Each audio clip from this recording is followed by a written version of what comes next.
We are going to be looking at the top 5 players the Detroit Lions added this offseason.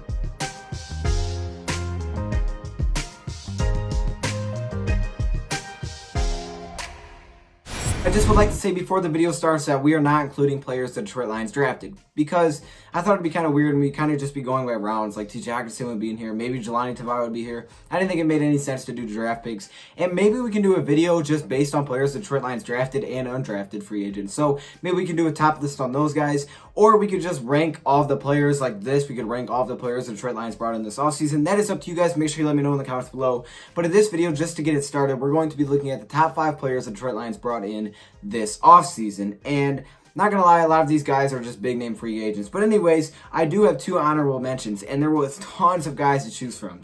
Okay, the Detroit Lions have done a lot of work this offseason, and there's a lot of guys that could be on this list. But here are my 2 honorable mentions because there are so many guys. We have Logan Thomas, the tight end, and we have Jermaine Kearse. Now, Logan Thomas, I put him on here because he's a tight end that looks like the 3rd best tight end right now on our roster behind Jesse James and TJ Hockenson. So I had to throw him on here because he's really playing well this offseason, and he's trying to earn a spot. And I think he has done a really good job in trying to solidify that third tight end position. And then I brought in also Jermaine Kearse because we are without Marvin Jones Jr. and Kenny Galladay, so we had to have guys step up. We have Danny Amendola and guys like that. But I put Jermaine Kearse on here also as an honorable mention. Now, you could also throw on here Danny Amendola, but, you know, I didn't really find a spot for him here, so we'll say Danny Amendola is also an honorable mention. But now let's get into the real list. Coming in at number 5, we have CJ Anderson. I put CJ Anderson on here because he will probably be our number 2 running back in my opinion. He's more of a power type of running back like LeGarrette Blount, but he has done a lot of good things as a number 2 running back, especially behind a great running back like Kerryon Johnson. He's going to take a lot of pressure off of Kerryon. The Detroit Lions are going to go through the run a lot, and we know how Matt Patricia likes his powerful running back. So I think he's going to have a huge role in 2019. The Detroit Lions didn't pay a lot for him, and he was kind of a guy that really no one talks about, but I think he's going to have a huge impact in 2019. Really what we were hoping LeGarrette Blount would do, didn't really do it. I think CJ Anderson is just going to be an upgrade there. Next up at number 4, we have Rashaan Melvin. And why is Rashaan Melvin here? Because some people believe, okay, he's not that good. But in my opinion, he's a good veteran player. He fits the system really well. And he's also is going to have a big role with the Detroit Lions. That cornerback position has not been figured out yet. We're hoping it's Teez Tabor that can figure it out and going into his 3rd year. But we really don't know. Rashaan Melvin adds that veteran experience. And if we have to, we can go to him. And I'm really confident that Rashaan Melvin will get the job done. I believe the Detroit Lions defense is going to be outstanding in 2019. And the biggest hole to me right now is that number 2 cornerback position. We're just waiting to try to figure that out. I think Rashaan Melvin is like a security blanket the Detroit Lions brought in that they have options. Now, they also brought in multiple other guys like Amani Oruwari and other guys like that. They have a lot of competition there, but I think that's like a safety blanket that Detroit Lions have at that cornerback position, so he comes in at number 4. Next up at number 3, another cornerback, and this is Justin Coleman. Now, Justin Coleman is a slot cornerback. He has been outstanding. According to Pro Football Focus, he was like the 7th best slot corner in the NFL. We paid him like the best slot corner in the NFL, giving him $36 million for 4 years.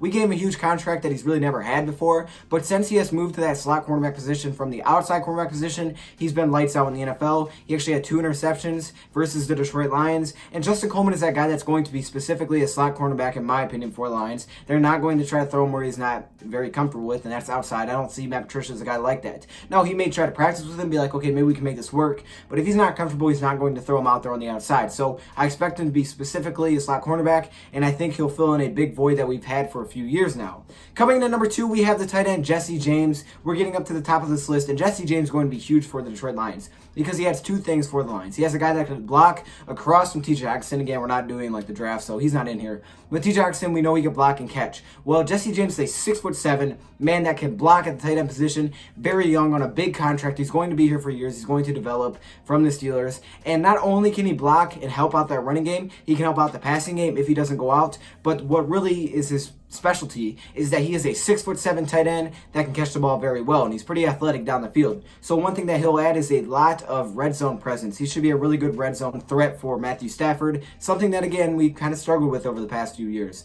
We really weren't able to score in the red zone. I think we're really addressing that head on here this offseason. Not just Jesse James, other guys as well, but he's going to be a huge factor of us scoring in the red zone. I really like the move to go get Jesse James and spend that extra money on a young player. And then finally, coming in at number 1, you guys probably guessed it, it is Trey Flowers, the defensive lineman from the Patriots. I can't tell you how excited I am to see what Trey Flowers can do. He has been improving each season with the New England Patriots. Now he comes to Detroit Lions, where he's familiar with Matt Patricia and that system. We know the Detroit Lions were eyeing Trey Flowers, and I was hoping during the season, I was always telling, people like, hey, we're going to have that guy on our team next season. And then it actually came true. The Detroit Lions gave him a $90+ million contract, and now he is with the Detroit Lions. We are expecting big things out of Trey Flowers. With a great defense, a great defensive line around him, adding another monster to the defensive line is going to be awesome to see. Trey Flowers could go off in 2019. I'm expecting a big year, but he'll also be able to get some rest. You won't have to do a lot. You won't have to be out there every single play because we have so much depth and so much talent at the defensive line position. I expect a lot out of Trey Flowers, though, and I think he's going to give it to us, especially because of how much we paid him. This defense is going to be great, and Trey Flowers is going to be one of the main reasons for that. So that is my top 5 players that the Detroit Lions brought in this offseason. My 3 honorable mentions, again, are Logan Thomas, Jermaine Kearse, and Danny Amendola. And, there was a lot of guys to choose from here. So I would like to hear your guys' list. If you guys want to see me, rank every player the Detroit Lions brought in, I can definitely do that. It would be a longer video, but I think it would be pretty fun. So you just let me know. Also, click the top link in the description. Get yourself a Dose of Dion 2.0 shirt. Hashtag One Pride on it. It's really cool. You guys just at least check it out for me, all right? You don't have to get it, but check it out. Just see how cool it is, okay? Anyways, thank you, Brad, for watching, and I'm out.